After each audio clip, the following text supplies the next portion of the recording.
السلام عليكم ورحمة الله وبركاته. أعوذ بالله من الشيطان الرجيم. بسم الله الرحمن الرحيم. نحمده ونستعينه ونستغفره ونتوكل عليه ونصلي ونسلم على حبيبه ونجيبه وحافظ سره ومبلغ رسالاته وبشير نعمته ونذير نقمته سيدنا ونبينا أبي القاسم مصطفى محمد. اللهم صل على محمد وآل محمد وعلى آله الطيبين الطاهرين وأصحابه المنتجبين وأئمة المؤمنين وهداة المستضعفين سيما بقية الله في الأرضين. அல்லாஹுவை போற்றி புகழ்ந்து சாந்தியும் சலவாத்தும் கண்மணி நாயகம் ஸல்லல்லாஹு அலைஹி வஆலிஹி வஸல்லம் அன்னவர்கள் மீதும் அன்னவர்களது பரிசுத்த குடும்பத்தினர்கள், அஹ்லுல் பைத்துகள், இமாம்கள், அனைத்து மோமின்கள், நல்லடியார்கள் அனைவர்கள் மீதிலும் உண்டாவதாக என்று பிரார்த்தித்தவனாக, புனிதமிகு இந்த கடமையில் வலியுறுத்தப்படுகின்ற தக்வா எனும் இறையச்சத்தை கடைபிடித்துக் கொள்ளுமாறு முதற்கண் எனக்கும் அப்பால் உங்களுக்கும் வலியுறுத்த விரும்புகின்றேன். புனிதமிகு அல் குர்ஆனில் சுமாராக 1600 சொச்சம் வசனங்கள் இருக்கின்றன. இந்த வசனங்களில் இருக்கின்ற ஒரே ஒரு வசனம், அந்த வசனத்தை ஒரு மனிதன் தன்னுடைய வாழ்க்கையில் எடுத்து நடக்க முற்பட்டான் என்று சொன்னால் அதுவே அவனுக்கு போதுமானது என்று சில உலமாக்கள் கருதுகின்றார்கள், சொல்லுகின்றார்கள். وَمَن يَتَّقِ اللَّهَ يَجْعَل لَّهُ مَخْرَجًا وَيَرْزُقْهُ مِنْ حَيْثُ لَا يَحْتَسِبُ وَمَن يَتَوَكَّلْ عَلَى اللَّهِ فَهُوَ حَسْبُهُ إِنَّ اللَّهَ بَالِغُ أَمْرِهِ. இந்த திருமறை வசனம் இந்த ஒரு வசனமே போதும் என்ற அடிப்படையில் அமைந்திருக்கின்றது. ஒரு மனிதன் சிறந்த ஒரு மனிதனாக, இறைவன் எதிர்பார்க்கின்ற, இறை தூதர் எதிர்பார்க்கின்ற ஒரு மனிதனாக செயற்படுவதற்கு, வாழ்வதற்கு இந்த ஒரு திருமறை வசனமே போதும் என்று சொல்லுகின்றார். முழுமையாக மனிதனுடைய வாழ்வியல் விடயங்களை உள்ளடக்கி இறைவன் பணித்த, அவன் வேண்டிய விடயங்களை அதனை பின்பற்றி வாழ்வதற்கும், அவன் தடுத்து தவிர்ந்து நடக்கும்படி சொன்ன விடயங்களை தவிர்ந்து நடப்பதற்கும் இந்த வசனம் வலியுறுத்துகின்றது. இந்த வசனத்தை கடைபிடித்து வாழுகின்ற ஒரு மனிதன் சமூக வாழ்க்கையில், குடும்ப வாழ்க்கையில், அவனுடைய தனிமனித வாழ்க்கையில் ஒருபோதும் அவனை யாரும் கண்காணிக்கவோ பார்க்கவோ, அவனை என்ன செய்கின்றான், எப்படி செய்கின்றான், எவ்வாறு அவனுடைய கடமைகளை நிறைவேற்றுகின்றான் என்று யாரும் அவனை பார்க்க தேவையில்லை, கண்காணிக்க தேவையில்லை. முழுமையாக இறைவனை அஞ்சி பயப்பட்டு வாழுகின்ற அந்த மனிதன் தன்னுடைய முழு செயல்களையும் அமல்களையும் அவன் இறைவனுக்கு விருப்பமுள்ளதாக ஆக்கிக் கொள்வான், இறைவன் அவனிடத்தில் வேண்டிய விதமாக அமைத்துக் கொள்வான் என்ற அடிப்படையில் இந்த திருமறை வசனம் முக்கியத்துவம் பெறுகின்றது. இறைவனை யார் அஞ்சிக் கொள்கிறார்களோ, அவனை பயப்படுகிறார்களோ, அந்த அச்சத்தின் காரணமாக, அந்த பயத்தின் காரணமாக இறைவன் அந்த அடியானுக்கு தன்னுடைய அனைத்தையும் திறந்து கொடுக்கின்றான். அவனுக்கு وَيَرْزُقُهُ مِنْ حَيْثُ لَا يَحْتَسِبُ, அவன் எதிர்பாராத புறத்திலிருந்து அவனுக்கு அவனுடைய ஜீவியத்தை, ஜீவனோபாயத்தை கொடுக்கிறான் என்று இந்த திருமறை வசனம் சொல்கிறது. எவன் இறைவன் மீது நம்பிக்கை வைத்து பரம் சாட்டி வாழுகின்றானோ இறைவன் அவனுக்கு போதுமானவன் என்று இந்த திருமறை வசனத்திலே இறைவன் கூறுகின்றான். ஆகவே நாங்கள் இந்த திருமறை வசனத்திற்கு ஏற்ப இறைவனை அஞ்சி நடக்கின்ற நல்லடியார்கள் கூட்டத்தில் வாழ்வதற்கு அல்லாஹ் தஆலா எங்கள் எல்லோருக்கும் அருள் புரிவானாக. நாங்கள் எங்களுடைய சென்ற கொத்துபாக்களில் ஒரு முக்கியமான விடயத்தை நாங்கள் பேசி வருகின்றோம். இறை தூதர் ஸல்லல்லாஹு அலைஹி வஆலிஹி வஸல்லம் அவர்கள் இந்த உலகுக்கு இறுதி தூதராக, இறுதி நபியாக அனுப்பப்பட்டார்கள். அவர்களுக்கு பிறகு ஒரு நபியோ வேதமோ வருவதில்லை என்ற உறுதியான நம்பிக்கை முஸ்லிம்களாகிய எங்கள் மத்தியில் இருக்கின்றது. அந்த நபி அவர்கள் கொண்டு வந்து போதித்த இஸ்லாம் இன்று இரு வடிவங்களில் முஸ்லிம் உம்மத்துக்கு போதிக்கப்பட்டு கொண்டிருக்கின்றது.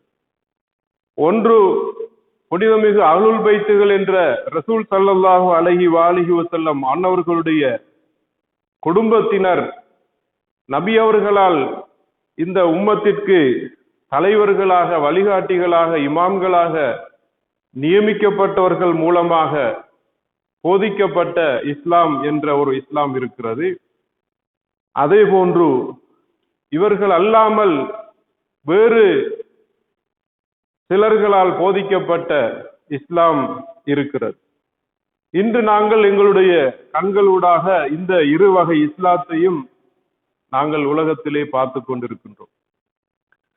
இந்த இரு வகை இஸ்லாத்தில் நாங்கள் அஹ்லுல் பைத்துகள் ஊடாக போதிக்கப்பட்ட இஸ்லாத்தை பின்பற்றுகின்ற சமூகமாக நாங்கள் இருக்கின்றோம். இந்த அஹ்லுல் பைத்துகள் போதித்த இஸ்லாத்தை நாங்கள் பின்பற்றுவதற்கு எங்களிடத்தில் பல வகையான ஆதாரங்களும் அத்தாட்சிகளும் நியாயங்களும் எங்களிடத்தில் இருக்கின்றன.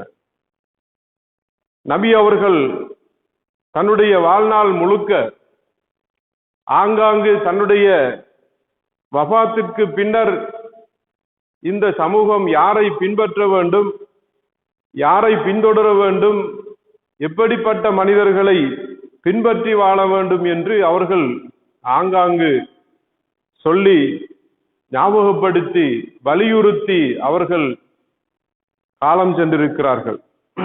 பல்வேறுபட்ட இடங்களில் அந்த விடயத்தை, அந்த பிரகடனத்தை அவர்கள் செய்திருப்பது என்பது வரலாற்றிலே மிகவும் தெள்ளத் தெளிவாக, மிகவும் தெளிவாக சொல்லப்பட்டிருக்கிறது என்பதை நாங்கள் பார்க்கக்கூடியதாக இருக்கின்றது.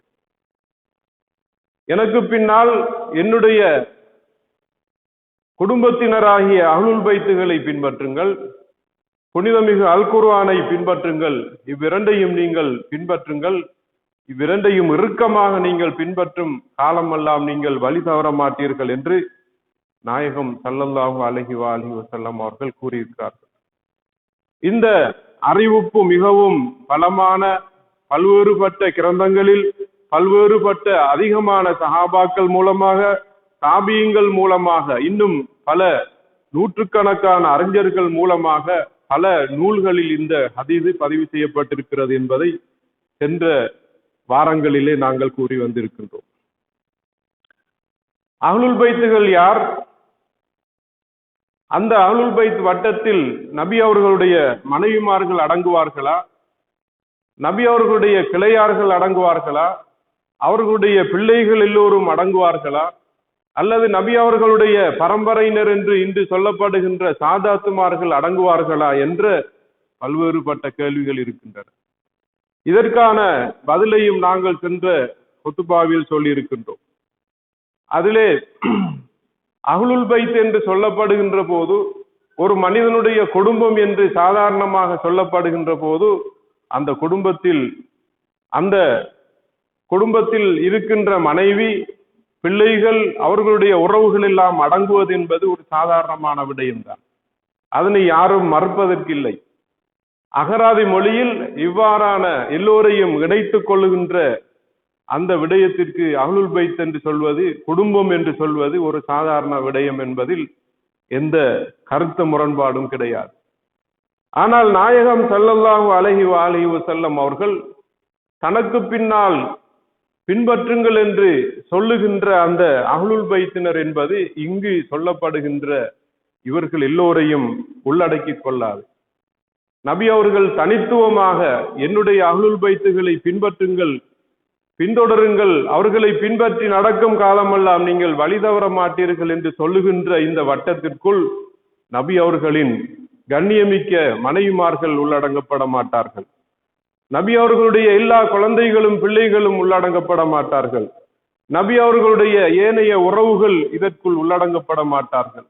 இங்கு தனித்துவமாக சொல்லப்படுகின்ற அந்த அஹ்லுல் பைத் என்பது நாயகம் ஸல்லல்லாஹு அலைஹி வஸல்லம் அவர்கள் பல இடங்களில் இந்த அஹ்லுல் பைத்துகளை வரையறுத்து அறிமுகப்படுத்தி நிர்ணயித்து செல்லிருக்கின்ற விஷயங்களை நாங்கள் பார்க்கின்ற போது, எனது இந்த அஹ்லுல் பைத்தினர் என்பது அவர்கள் நூஹ் நபியின் கப்பலை போன்றவர்கள். யார் அவர்களை அந்த கப்பலில் ஏறிக்கொள்கின்றார்களோ அவர்கள் நிச்சயம் வெற்றி அடைந்து விட்டார்கள். எவர் அதில் ஏறவில்லையோ அவர்கள் மாண்டு விடுவார்கள் என்று நபி அவர்கள் சொல்லியிருக்கின்றார்கள்.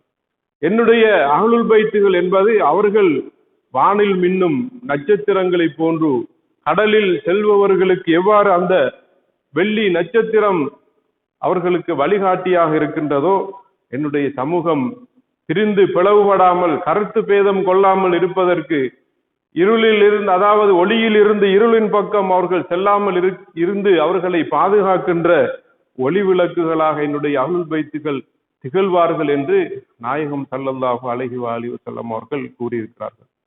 இந்த அஹ்லுல் பைத்துகளை போர்வையால் போற்றி எங்களுக்கு அடையாளப்படுத்தி இருக்கிறார்கள். இந்த அஹ்லுல் பைத்துகளை முபாஹலா என்று சொல்லப்படுகின்ற அந்த நிகழ்வுக்கு அழைத்து சென்று இவர்கள்தான் என்னுடைய அஹ்லுல் பைத்துகள் என்று அடையாளப்படுத்தி இருக்கிறார்கள். 6 மாதங்கள் 7 மாதங்கள் 8 மாதங்கள் என்று அவர்களுடைய இல்லறத்துக்கு சென்று கதவை தட்டி அஹ்லுல் பைத்துகளே என்று அவர்களை விழித்து பேசி சொல்லியிருப்பதானது அவர்கள் அந்த அஹ்லுல் பைத் என்பது குறித்த சிலர்கள் என்பதை நபி அவர்கள் எங்களுக்கு உணர்த்த விரும்பி இருக்கிறார்கள். அதே போன்று பல்வேறுபட்ட அறிஞர்கள், சலஃபிய சிந்தனை முகாமை சேர்ந்த சில அறிஞர்கள், இப்னு தைமியா, அதே போன்று ஷேக் நாசிருத்தீன் ஆல்பானி போன்ற இப்படியான அறிஞர்களுடைய கூற்றுகளிலும் அஹ்லுல் பைத்துகள் வேறு, நபி அவர்களுடைய மனைவிகள் வேறு என்பதை பிரித்து காட்டுகின்ற அடிப்படையிலே அவர்களுடைய வார்த்தைகள், அவர்களுடைய கூற்றுக்கள் அமைந்திருப்பதை நாங்கள் பார்த்தோம். இந்த விடயங்களை சென்ற கொத்துபாக்களில் நாங்கள் சொல்லி வந்திருக்கின்றோம். இந்த இப்படி அறிமுகப்படுத்தப்பட்டிருக்கின்ற இந்த அஹ்லுல் பைத்துகள் ஏன் நாங்கள் அவர்களை பின்தொடர்கிறோம் என்று சொன்னால், இந்த அஹ்லுல் பைத்துகள் மூலமாக இன்று எங்களுக்கு அறிவிக்கப்பட்டிருக்கும், போதிக்கப்பட்டிருக்கும் இந்த இஸ்லாமிய வாழ்வியல் முறை என்பது வித்தியாசமானதாக இருக்கிறது. இன்று இந்த இஸ்லாத்தை கூறுகின்ற பல சிந்தனை பள்ளிகளையும் முகாம்களையும் நாங்கள் உலகிலே பார்க்கின்றோம், காணுகின்றோம். இன்று அந்த இஸ்லாத்தை எங்களுக்கு சொல்லுகின்ற அல்லது அந்த இஸ்லாம் பிரதிபலிக்கின்ற சில நாடுகளை கூட நாங்கள் பார்க்கின்றோம். இன்று சவுதி அரேபியாவில் ஒரு வகை இஸ்லாம் இருக்கிறது, பாகிஸ்தானில் ஒரு வகையான இஸ்லாம் இருக்கிறது, பங்களாதேசத்தில் ஒரு வகையான இஸ்லாம் இருக்கிறது. இஸ்லாமிய நாடுகள் அல்லது இஹ்வான்கள் வாழ்ந்த அவர்களுடைய உறைவிடமாக இருந்த எகிப்தில் ஒரு வகையான இஸ்லாம் இருக்கிறது. இதே போன்று ஈரான் இஸ்லாமிய குடியரசில் ஒரு வகையான இஸ்லாம் இருக்கிறது. இந்த இடங்களில் எல்லாம் வாழுகின்ற மக்கள் பல்வேறுபட்ட சிந்தனை பள்ளிகளை கொண்டிருக்கிறார்கள், அவர்கள் பின்பற்றி கொண்டிருக்கிறார்கள். இவர்களில் அஹ்லுல் பைத்துகளுடைய சிந்தனை முகாமில் வாழுகின்ற மக்கள் பின்பற்றுகின்ற இஸ்லாத்தை பொறுத்த மட்டிலே நாங்கள் ஒரு பரிபூர்ணமான ஒரு இஸ்லாமிய வாழ்க்கையை அது கொண்டிருப்பதை நாங்கள் பார்க்கின்றோம். அந்த அஹ்லுல் பைத்துகள் ஊடாக போதிக்கப்பட்டிருக்கின்ற அந்த இஸ்லாத்தில் இஸ்லாமிய ஒழுக்க விழுமியங்கள் மிகவும் உன்னதமான ஒரு இடத்தில் இருக்கின்றது. இஸ்லாமிய பொருளாதாரம் மிகச் சிறந்த ஒரு அமைப்பிலே, ஒரு கட்டமைப்பிலே சொல்லப்பட்டிருக்கிறது. இஸ்லாமிய அரசியல் மிகவும் தெளிவாக அழகாக சொல்லப்பட்டிருக்கிறது. அதே போன்று இஸ்லாமிய ஆன்மீகம், இஸ்லாமிய வணக்க விடயங்கள், இன்னும் மனிதனுடைய குடும்ப வாழ்க்கை, தனி மனித வாழ்க்கை, இன்னும் விஞ்ஞானம் என்று உலகாயத விடயங்களை கூட எடுத்துக்கொண்டாலும் இன்று இந்த அஹ்லுல் பைத்துகள் ஊடாக போதிக்கப்பட்டிருக்கின்ற இஸ்லாமிய போதனைகள் மிகச் சிறந்ததாக இருப்பதை நாங்கள் காண்கின்றோம். சாதாரணமாக ஒரு மனிதன் அவனிடத்தில் அவனுக்கு முன் பல்வேறு, அதாவது அவனுக்கு முன்னே சில பொருட்களை வைத்து இதில் நல்லதொன்றை தெரிவு செய்து கொள் என்று சொன்னால் அவன் எதனை எடுப்பான் என்று ஒரு விடயம் இருக்கிறது. 4-5 பழங்களை அவன் முன் வைத்து இதில் ஒரு பழத்தை தெரிவு செய்து கொள் என்று சொன்னால் அவன் எதனை எடுப்பான் என்றால் அந்த பழத்தில் அவனுக்கு பிடித்த மிகவும் நல்ல, அதாவது மிகவும் ருசியான அழகான அந்த பழத்திலே மிகவும் சிறந்த ஒன்றை அவன் தெரிவு செய்வான். 5 பொருட்களை வைத்து அதற்கு முன் அந்த பொருளில் ஒன்றை நீ தெரிவு செய்து கொள் என்று சொன்னால் அதில் எது மிக சிறந்ததாக மிக அழகானதாக அவனுக்கு பிடித்ததாக இருக்கிறதோ அதனை தெரிவு செய்வான் என்பது ஒரு சாதாரணமாக ஒரு தர்க்கவியலில் ஒரு ஒரு விடயமாக இருக்கின்றது. எனவேதான் இன்று இஸ்லாமிய வாழ்க்கை வழிமுறைகளை சொல்லுகின்ற சிந்தனை பள்ளிகள் அவர்கள் கூறுகின்ற இஸ்லாமிய வழிமுறைகளை பார்க்கின்ற போது இந்த சிந்தனை பள்ளி முகாம்களில் யார் ஒரு சிறந்த ஒரு சிந்தனையை எங்களுக்கு சொல்லுகிறார்களோ அவர்களுக்கு பின்னால் நாங்கள் செல்வது என்பதில் ஒருபோதும் எத்தவறுமே கிடையாது. அவர்கள் சிறந்த அரசியலை சொல்கிறார்கள், சிறந்த ஒழுக்க விழுமியங்களை, ஒழுக்க பண்பாடுகளை சொல்கிறார்கள், அவர்கள் சிறந்த வணக்க வழிபாடுகளை, ஆன்மீகங்களை சொல்லுகின்றார்கள். இதை தவிர்த்து நாங்கள் வேறு ஒரு சமூகத்திடத்தில் இவ்வாறான ஒரு விடயத்தை நாங்கள் காண்பது கிடையாது அல்லது அரிதாக இருக்கின்றது. இன்று இஸ்லாமிய அரசியலை எடுத்துக்கொண்டால் எல்லா நாடுகளும், இஸ்லாமிய நாடுகள், இஸ்லாம் பேசுகின்ற எல்லோரும் இன்று உலக ஏகாதிபத்தியத்துக்கு அடிபணிந்த அந்த ஏகாதிபத்தியத்தின் அடிமைகளாக இருக்கின்ற ஒரு அரசியல் நிலவரத்தை தான் நாங்கள் பார்க்கின்றோம். எனவேதான் இந்த இப்படிப்பட்ட ஒரு சிறப்புகள் வாய்ந்த குணாதிசயங்களை கொண்ட இந்த பகுதி மிகவும் பரிபூர்ணமாக இருக்கின்ற ஒரு இஸ்லாமிய வாழ்க்கை முறையை அஹ்லுல் பைத்துகள் எங்களுக்கு கற்றுத்தருவதால் அந்த பாதையை நாங்கள் முன்னெடுக்கின்றோம். அதுவே நியாயமானது, உண்மையானது, ஹக்கானது என்ற நம்பிக்கை எங்களிடத்தில் இருக்கின்றது. இந்த குறுகிய நேரத்தில் நாங்கள் இந்த அஹ்லுல் பைத்துகள் கற்றுத்தருகின்ற இஸ்லாமிய ஒழுக்கவியல் என்ன, இஸ்லாமிய அரசியல் என்ன, அவர்கள் கற்றுத்தருகின்ற இஸ்லாமிய ஆன்மீகம் என்ன என்ற விடயங்களை நாங்கள் எதிர்வருகின்ற காலங்களில் பார்க்கலாம் என்று நினைத்து இந்த குறுகிய நேரத்தில் அவர்கள் போதித்த இஸ்லாமிய அதாவது ஒழுக்கவியல் சில விடயங்களை உங்களோடு பகிர்ந்து கொள்ள விரும்புகின்றேன். முதலாவது, இந்த அஹ்லுல் பைத்துகளை பின்பற்றுவதால் ஒரு மனிதனுக்கு என்ன லாபம் இருக்கிறது, என்ன நன்மை இருக்கிறது என்று நாங்கள் பேச போனால் மிக நீண்ட நேரங்கள் எடுத்து அதனை பேச வேண்டி வரும். குறிப்பாக மிகவும் ரத்தின சுருக்கமாக சொல்வதாக இருந்தால், நாயகம் ஸல்லல்லாஹு அலைஹி வஆலிஹி வஸல்லம் அவர்கள் பல இடங்களில் கூறியிருக்கின்ற ஒரு விடயம்தான் நிச்சயமாக இந்த அஹ்லுல் பைத் சிந்தனையை பின்பற்றி வாழ்பவர்கள் அவர்கள்தான் வெற்றியாளர்கள் என்று நாயகம் ஸல்லல்லாஹு அலைஹி வஆலிஹி வஸல்லம் அவர்கள் கூறியிருக்கிறார்கள். அன் அப்துல்லாஹ் இப்னு மஸ்ஊத் ரலியல்லாஹு அன்ஹு ஃபதரப ரசூலுல்லாஹி ஸல்லல்லாஹு அலைஹி வஆலிஹி வஸல்லம் அலா மின்கபி அலியின் சும்ம கால் ஹாதா வஷியத்துஹு ஹுமுல் ஃபாயிசூன். அப்துல்லாஹ் இப்னு மஸ்ஊத் ரலி அவர்கள் அறிவிக்கின்ற ஒரு அறிவிப்பிலே நாயகம் ஸல்லல்லாஹு அலைஹி வஆலிஹி வஸல்லம் அவர்கள் இமாம் அலி அலைஹிஸ்ஸலாம் அவர்களுடைய தோளில் தட்டியவர்களாக சொன்னார்கள், ஹாதா வஷியத்துஹு ஹுமுல் ஃபாயிசூன், இவரும் இவரை பின்பற்றுபவர்களும் இவர்களுடைய ஷியாக்களும் வெற்றி பெறுவார்கள் என்று சொல்லியிருக்கின்றார்கள். அதே நேரம் அவர்கள் ஒரு ஹதீஸிலே சொல்லுகின்றார்கள், எவருக்கு இறைவன் எனது குடும்பத்தினரை பின்பற்றும் பாக்கியத்தை கொடுக்கின்றானோ அவர் இம்மை மற்றும் மறுமையில் இருக்கின்ற அனைத்து நலவையும் அடைந்து விட்டார் என்று நாயகம் ஸல்லல்லாஹு அலைஹி வஸல்லம் அவர்கள் கூறிவிட்டு, அப்படியான ஒரு மனிதர் அவர் சுவர்க்கம் செல்வார், ஒரு சுவனவாதி ஆவார். எனது அஹ்லுல் பைத்தை நேசித்து பின்பற்றி நடக்கின்ற மனிதனிடம் 20 குணாம்சங்கள், 20 சிறப்பம்சங்கள் இருக்கும். அவற்றில் 10 இந்த உலகத்திலும் 10 மறு உலகிலும் கிடைக்கும் என்று நாயகம் ஸல்லல்லாஹு அலைஹி வஸல்லம் அவர்கள் கூறுகின்றார்கள். மிகவும் இரத்தின சுருக்கமாக நபி அவர்கள் தன்னுடைய இந்த அஹ்லுல் பைத்தை பின்பற்றி வாழுகின்ற சமூகத்திற்கு இருக்கின்ற சிறப்புகளையும் அந்த குணவியல்புகளையும் மிகவும் அழகாக சொல்லுகின்றார்கள்.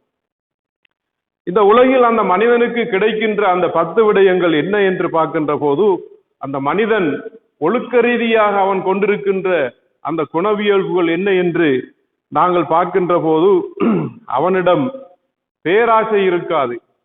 ஒரு அஹ்லுல் பைத் சிந்தனையில் அந்த முகாமில் வாழுகின்ற ஒரு மனிதனுடைய பண்பாடு எவ்வாறு இருக்கும் என்று சொன்னால், அவனிடத்தில் பேராசை இருக்காது. அதே போன்று அவன் அறிவை கற்பதில் அதீத ஆர்வம் காட்டக்கூடிய ஒரு மனிதனாக இருப்பான். அறிவு என்பது அவனுடைய தாகத்திற்குரிய ஒரு விடயமாக இருக்கும். இறையச்சமும் பரிசுத்த தன்மையும் கொண்ட மனிதனாக அவன் இருப்பான். இறை வணக்கத்தில் அவன் மிகவும் பேரார்வம் கொண்டவனாக, மிகவும் ஆர்வம் கொண்டவனாக இருப்பான். அதை போன்று மரணத்திற்கு முன் அவனுக்கு தௌபா செய்கின்ற பாக்கியம் இந்த உலகத்தில் கிடைக்கும். ஒரு அஹ்லுல் பைத்தை பின்பற்றுகின்ற மனிதனாக இருந்தால், சில நேரங்களில் சில மனிதர்களுக்கு இந்த உலகில் வாழுகின்ற போது இந்த உலகாயத விடயங்களுக்குள் அவன் மூழ்கிக் கொள்கின்ற நேரத்தில் அவனுடைய இறுதி முடிவு மிகவும் அவன் விரும்பாத ஒரு முடிவாக, இறைவன் விரும்பாத ஒரு முடிவாக ஆகிவிடுகின்றது. இதனால் தான் உலமாக்கள் அதிகமான இறை நேசர்களிடத்தில் கேட்கப்பட்டது, இறைவனிடத்தில் நீங்கள் விரும்பி கேட்கின்ற துவா என்ன, பிரார்த்தனை என்ன என்று கேட்கப்பட்ட நேரத்தில் அவர்கள் சொன்னார்கள், இறுதி முடிவு நல்ல முடிவாக அமைய வேண்டும், ஒல் ஆகிபத்துலில் முத்தகீன், அல்லது அந்த இறுதி முடிவு என்பது இறைவன் விரும்புகின்ற முடிவாக, நல்ல முடிவாக அமைந்துவிட வேண்டும் என்று அவர்கள் பிரார்த்தித்து இருக்கின்ற விடயத்தை அவர்கள் சொல்லி இருக்கின்றார்கள். அதே போன்றுதான் அந்த அஹ்லுல் பைத்தை பின்பற்றுகின்ற ஒரு மனிதனுக்கு இரா வணக்கத்தில் உற்சாகமும் சுறுசுறுப்பும் இருக்கும். அஹ்லுல் பைத்தை பின்பற்றுகின்ற ஒரு மனிதன் தஹஜ்ஜத் வணக்கம் என்ற அந்த வணக்கத்தில் மிகவும் சுறுசுறுப்பாக இருப்பான். அதே போன்று மனிதர்களின் கைகளில் இருக்கின்ற எந்த விடயத்தையும் ஆசைப்பட்டவனாக, அதன் மீது ஆசை கொண்டவனாக அவன் இருக்க மாட்டான். அதே போன்று இறைவனின் ஏக வல்லவனின் அவன் சொல்லுகின்ற விடயங்களை ஏற்று நடக்கின்ற ஒரு மனிதனாக அவன் இருப்பான். உலக இன்பங்களில் அவன் ஆசை கொள்ளாமல் அதனை வெறுத்து வாழக்கூடிய ஒருவனாக அவன் இருப்பான். அதே போன்று கொடுத்துதவும் மனப்பாங்கு கொண்டவனாக அவன் இருப்பான் என்று நாயகம் ஸல்லல்லாஹு அலைஹி வஸல்லம் அவர்கள் அந்த 10 விடயங்களை மிகவும் சுருக்கமாக இதிலே சொல்லுகின்றார்கள். ஒரு அஹ்லுல் பைத்தை பின்பற்றுகின்ற மனிதனுக்கு இந்த உலகில் அந்த மனிதன் கொண்டிருக்கின்ற நல்ல பண்புகள் என்று நாயகம் அவர்கள் இதிலே சொல்லுகின்றார்கள். அதே போன்றுதான் மறு உலகில் அந்த மனிதனுக்கு கொடுக்கப்படுகின்ற விடயங்கள் என்ன என்று நாயகம் ஸல்லல்லாஹு அலைஹி வஸல்லம் அவர்கள் கூறுகின்ற போது, அவனுக்கு கேள்வி கணக்கு இருக்காது. மர்மையில் அவன் கேள்வி கணக்கு இல்லாமல் அவன் சுவனம் செல்லக்கூடிய ஒரு சிறப்பு அவனுக்கு ஏற்படுகின்றது. அதே போன்று அவனது நன்மை தீமைகள் நிறுக்கப்பட மாட்டாது. அவனுடைய நன்மை தீமைகளை நிறுத்து அவனை தரம் பிரிப்பதற்கான ஒரு நிலை அங்கு ஏற்படாது. அவனது செயலறிக்கை என்று சொல்லப்படுகின்ற அந்த பட்டோலை என்று அது அவனுடைய வலக்கரத்தில் வழங்கப்படும். நரக நெருப்பு அவனை தீண்டாது. அவனது முகத்தில் பிரகாசம் இருக்கும் என்று நாயகம் ஸல்லல்லாஹு அலைஹி வஸல்லம் அவர்கள் கூறுகின்றார்கள். அவனுக்கு சுவனத்திலே அழகு ஆபரணங்கள் அணிவிக்கப்படும் என்று அவர்கள் கூறுகின்றார்கள். இறுதியில் தனது குடும்பத்தை சேர்ந்த 100 பேருக்கு அவன் ஷஃபாத்து செய்து அவர்களை சுவர்க்கம் இழுத்துச் செல்லக்கூடிய, சுவர்க்கத்தை நோக்கி அழைத்துச் செல்லக்கூடிய ஒரு பாக்கியம் அவனுக்கு கிடைக்கும் என்று நாயகம் ஸல்லல்லாஹு அலைஹி வஆலிஹி வஸல்லம் அவர்கள் கூறுகின்றார்கள். மலக்குமார்களுடைய இரக்க பார்வைகள் அவன் மீது இருக்கும். மலக்குகள் அணிந்திருக்கின்ற அந்த சுவனத்து கிரீடங்கள் அந்த மனிதனுடைய தலையில் அணிவிக்கப்படும். வீட்டில் அவன் கேள்வி கணக்கின்றி சுவனம் நுழைவான் என்று அந்த ஹதீஸிலே நாயகம் ஸல்லல்லாஹு அலைஹி வஆலிஹி வஸல்லம் அவர்கள் கூறுகின்றார்கள். எனவேதான் இந்த ஹதீஸில் ஒரு அஹ்லுல் பைத் சிந்தனை முகாமை தெரிவு செய்து வாழுகின்ற ஒரு மனிதன் இந்த உலகில் அவனுடைய நடத்தை எவ்வாறு இருக்க போகிறது, அவனுடைய மறுமை வாழ்க்கை எவ்வாறு மிளிரப் போகிறது, ஒளிமயமாக இருக்க போகிறது என்பதை நாயகம் ஸல்லல்லாஹு அலைஹி வஆலிஹி வஸல்லம் அவர்கள் இந்த ஹதீஸிலே சொல்லி இருக்கின்றார்கள். இமாம் சாதிக் அலைஹிஸ்ஸலாத்து வஸ்ஸலாம் அவர்கள் இந்த ஒரு அஹ்லுல் பைத்தை பின்பற்றுகின்ற ஒரு மனிதன் எவ்வாறு இருக்க வேண்டும் என்பதை கூறுகின்ற போது அவர்கள் சொல்லுகின்றார்கள், ஷிஅத்துனா அஹ்லுல் வரா வல் இஜ்திஹாத், எங்களை பின்பற்றுகின்ற எங்களுடைய ஷியாக்கள் தோழர்கள் அவர்கள் பேணுதல் உள்ளவர்களாக, முயற்சி உள்ளவர்களாக இருப்பார்கள். அஹ்லுல் வஃபாஇ வல் அமானா, அவர்கள் யாருக்கு சரி வாக்களித்தால் அதனை நிறைவேற்றுகின்றவர்களாக இருப்பார்கள். அமானத்தை நிறைவேற்றுவர்களாக இருப்பார்கள். அந்த அமானத்துக்கு பங்கம் விளைவிக்காதவர்களாக இருப்பார்கள். அஹ்லு ஸுஹ்தி வல் இபாதா, துன்யா மீது ஆசையற்றவர்களாக, பற்றற்றவர்களாக இருப்பார்கள். அதே போன்று வணக்க வழிபாடுகளில் மூழ்கி அதிலே ஈடுபாடு காட்டுவார்கள். அதே போன்று அஸ்ஹாபுல் இஹ்தா வ ஹம்ஸீன ரக்காத்தன், தினமும் அவர்கள் அதாவது 51 ரக்காத்துக்களை தொழக்கூடியவர்களாக இருப்பார்கள் என்று இதிலே சொல்லப்படுகின்றது. வாஜிபான தொழுகைகள், முஸ்தஹபான தொழுகைகள், இரவில் வணங்குகின்ற நாஃபிலான தொழுகைகள் என்று மொத்தமாக எடுத்துக்கொண்டால் அந்த தொழுகையினுடைய எண்ணிக்கை 51 ரக்காத்து ஒரு நாளிலே வரும் என்று சொல்லப்படுகின்றது. அதே போன்று ஒல் காயிமூன பில்லைல், இரவிலே நின்று வணங்குவார்கள். அஸ்ஸாயிமூன பின் நஹார், பகலிலே நோன்பு நோட்டிருப்பார்கள். யுஸக்கூன அம்வாலஹும், அவர்களுடைய பொருளிலிருந்து சொத்திலிருந்து ஜக்காத்தை நிறைவேற்றுவார்கள். வயஹுஜ்ஜூனல் பைத்த, அல்லாஹ்வுடைய ஆலயத்தை ஹஜ் செய்வார்கள். வயஜ்தனிபூன குல்ல முஹர்ரமின், தடுக்கப்பட்ட ஹராமாக்கப்பட்ட அனைத்து விடயங்களில் இருந்தும் அவர்கள் தவிர்த்து நடப்பார்கள் என்று இமாம் சாதிக் அலைஹிஸ்ஸலாத்து வஸ்ஸலாம் அவர்கள் ஒரு அஹ்லுல் பைத் மனிதர் கொண்டிருக்க வேண்டிய பண்பாடு, குணவியல் பற்றி மிகவும் தெளிவாக சொல்லியிருக்கிறார்கள். எனவே இந்த அஹ்லுல் பைத் என்ற விடயத்தை நாங்கள் இறுக்கமாக, அஹ்லுல் பைத்துகளை நாங்கள் பின்பற்றி நடக்கின்ற போது இந்த வாழ்வியல் முறை எங்களிடத்தில் நிச்சயமாக பிரதிபலிக்க வேண்டும்.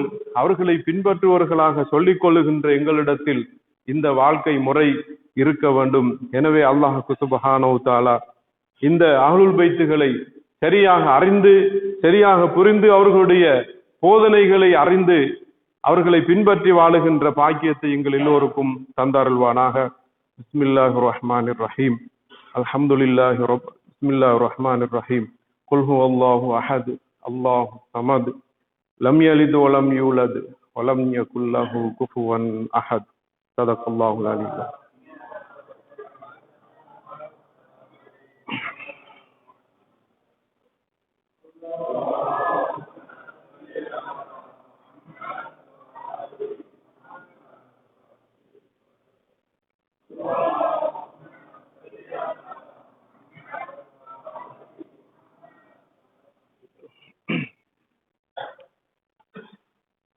பிஸ்மில்லாஹிர் ரஹ்மானிர் ரஹீம். அல்ஹம்துலில்லாஹி ரப்பில் ஆலமீன்.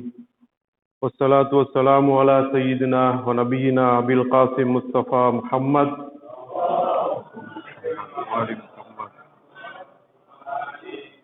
வ அலா ஆலிஹி த்தய்யிபீன தாஹிரீன், சியமா அலியின் அமீருல் முஃமினீன் வ ஹபீபத்திஹி ஸஹ்ரா அல் மர்தியா வல் ஹஸனி வல் ஹுசைன் சய்யிதை ஷபாபி அஹ்லில் ஜன்னah وعلي بن الحسين ومحمد بن علي وجعفر بن محمد وعلي بن موسى ومحمد بن علي وجعفر بن وعلي بن محمد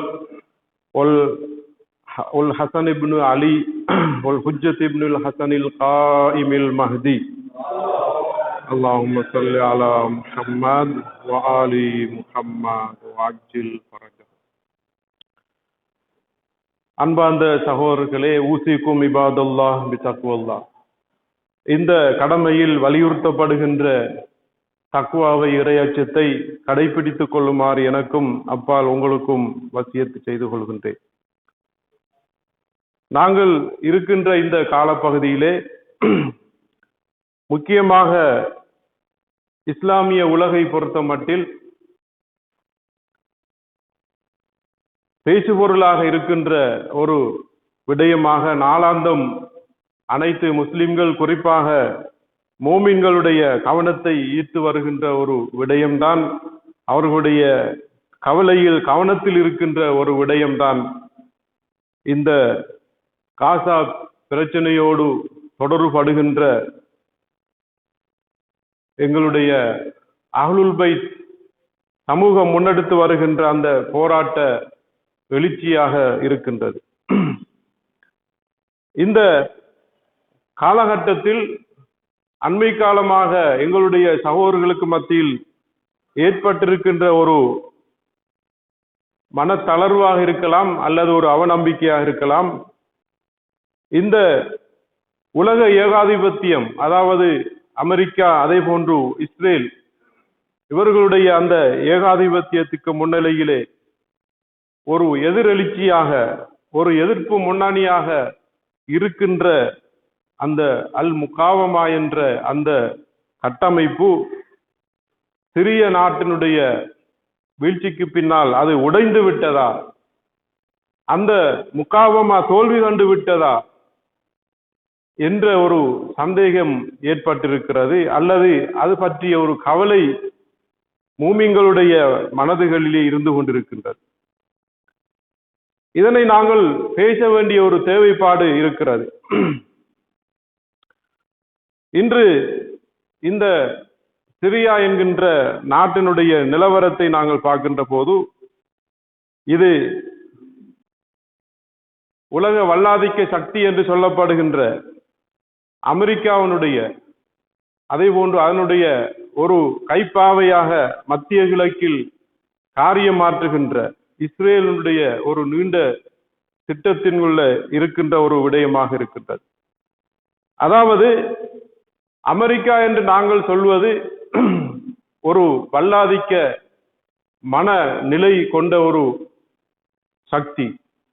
உலகில் அவர்கள்தான் உலகை ஆள வேண்டும், உலகை முழுமையாக அவர்களுடைய கட்டுப்பாட்டிற்குள் வைத்திருக்க வேண்டும் என்று அவர்கள் ஆசைப்படுபவர்கள், அந்த மனநிலையை கொண்டு செயற்படுபவர்கள்.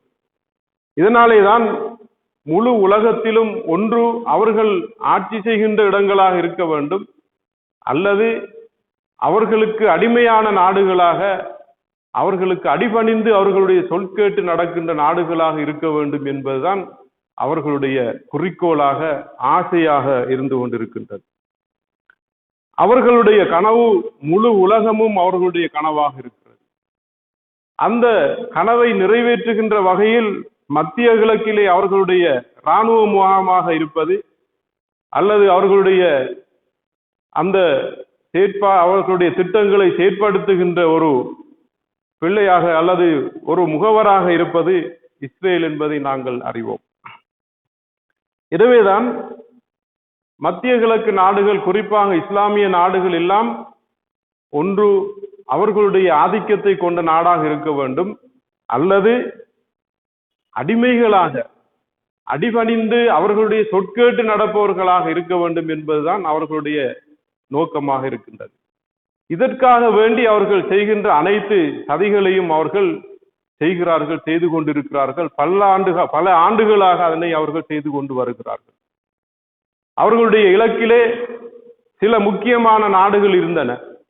அந்த நாடுகளை ஒவ்வொன்றாக அவர்கள் உடைத்து தகர்த்து அதனை சின்னாபின்னப்படுத்தி அதனை அவர்கள் தங்களுடைய ஒன்று தங்களுடைய ஆட்சி அதிகாரத்துக்கு உட்பட்டு வருகின்ற நாடாக ஆக்க வேண்டும், அல்லது அடிமைகளாக அவர்களை வாழ வைக்க வேண்டும் என்று அவர்கள் அந்த சதித்திட்டத்தை செய்து வந்திருக்கிறார்கள்.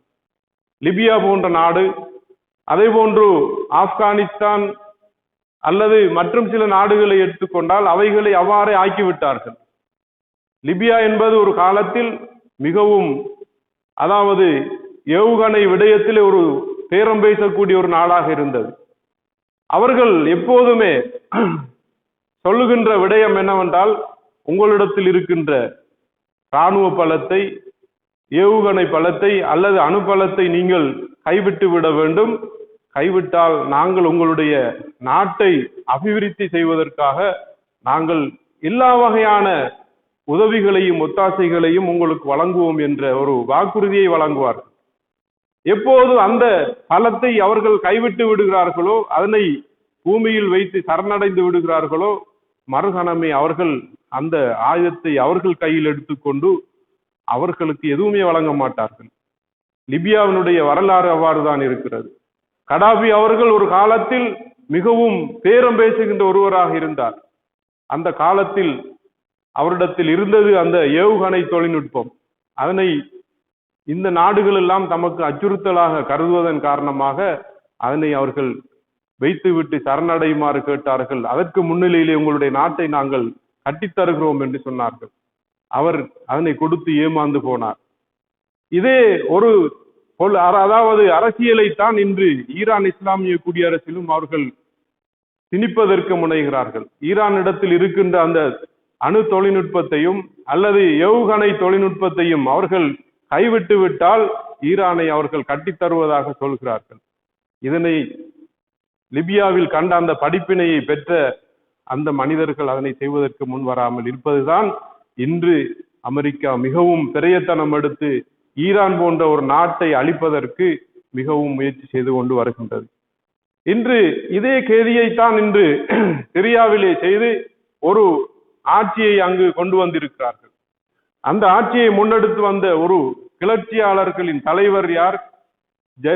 ஜூலானி என்று சொல்லப்படுகின்ற இவர் ஒரு ஆரம்பத்தில் அமெரிக்கர்களால் இவர் ஒரு பயங்கரவாதி என்றும், அவரை பற்றிய தகவல் தருபவர்களுக்கு $10 மில்லியன் வழங்கப்படும் சன்மானம் என்றும் அறிவிக்கப்பட்ட ஒரு டெரரிஸ்ட், ஒரு பயங்கரவாதி. ஆனால் அதே பயங்கரவாதி இன்று அவர்களுடைய கிளர்ச்சியாளர்கள் அல்லது புரட்சியாளர் அல்லது விடுதலையை கோரி வந்த ஒரு விடுதலை போராளி என்று சொல்லுகின்ற அந்த வாசகத்தை கூட அவர்கள் பாவிக்கிறார்கள். ஒரு டெரரிஸ்டாக இருந்த ஒருவர் இன்று ஒரு ரிபல் என்று சொல்லப்படுகின்ற ஒரு விடுதலையை போராட்டத்துக்கு போராடுகின்ற ஒருவர் என்று அந்த பேரை கூட மாற்றி அவரை அந்த பயங்கரவாத லிஸ்டில் இருந்து அவரை காப்பாற்றி எடுத்து இந்த சிரியாவை சிதைக்கின்ற அந்த படலத்திலே அவர்கள், அந்த சதியிலே அவர்கள் முன்வந்து கொண்டிருப்பதை நாங்கள் பார்க்கின்றோம். இன்று அசத் என்று சொல்லுகின்ற அந்த ஆட்சியாளருடைய அரசாங்கத்தில் பல்வேறுபட்ட பிரச்சனைகள் இருந்தாலும், ஆனால் அந்த நாடு பாதுகாக்கப்பட்டது. ஆனால் இன்று அது பல பிரிவாக பிரிக்கப்பட்டு, பல கூறுகளாக பிரிக்கப்பட்டு, பல்வேறுபட்ட சிந்தனை முகாம்களை சேர்ந்தவர்கள், ISIS என்று சொல்லப்படுகின்றவர்கள், அல் qaeda-வை சேர்ந்தவர்கள், ஜபஹத்து நுஸ்ரா தஹ்ரீரு ஷாம் என்று சொல்லப்படுகின்றவர்கள், அதே போன்று குர்திஸ்தானை சேர்ந்த படையணிகள், அதே போன்று அமெரிக்காவினுடைய தயவிலே இயங்குகின்ற அமைப்புகள் எல்லாம் சுமாராக 33 பிரிவுகள் சேர்ந்து இன்று அந்த சிரியாவை கைப்பற்றி கொண்டு அதனை துவம்சம் செய்து விட்டார்கள். இன்று இஸ்ரேல் தருணம் பார்த்து இந்த சிரியாவினுடைய அனைத்து இராணுவ கட்டமைப்புகள், அதனுடைய அடிப்படை விடயங்களை எல்லாம் அழித்து விட்டது. இந்த நாடு இனி உருப்படுகின்ற ஒரு நாடாக நிச்சயமாக இருக்காது. உட்சண்டைகளும் உட்பூசல்களும் உருவாகி உள்ளிலே போர்கள் வெடித்து அது ஒரு சின்னாபின்னப்பட்ட ஒரு நாடாகவே இருக்கும் என்பதில் எந்த சந்தேகமும் இல்லை. எல்லோருக்கும் இருக்கின்ற ஒரு கவலை, இந்த நாடு விழுந்து விட்டது. முக்காவமாவிலே ஒரு பாரிய அளவு பங்களிப்பு செய்த இந்த சிரியா விழுந்து விட்டால் அந்த முக்காவமா என்று சொல்லுகின்ற அந்த எதிர்ப்பு முன்னணி தோத்து விட்டதா என்ற ஒரு கேள்விதான் எங்களிடத்தில் இருக்கின்றது. நிச்சயமாக நாங்கள் கள நிலவரங்களை கூர்ந்து கவனிக்கின்ற போதும் அந்த பிராந்தியத்திலே இந்த முகாவமாவை முன்னெடுத்து செல்லுகின்றவர்களுடைய கூற்றுக்கள், அவர்களுடைய விடயங்களை எல்லாம் நாங்கள் கூர்ந்து கவனிக்கின்ற போது நிச்சயமாக இவ்வாறான ஒரு முடிவுக்கு நாங்கள் வர முடியாது.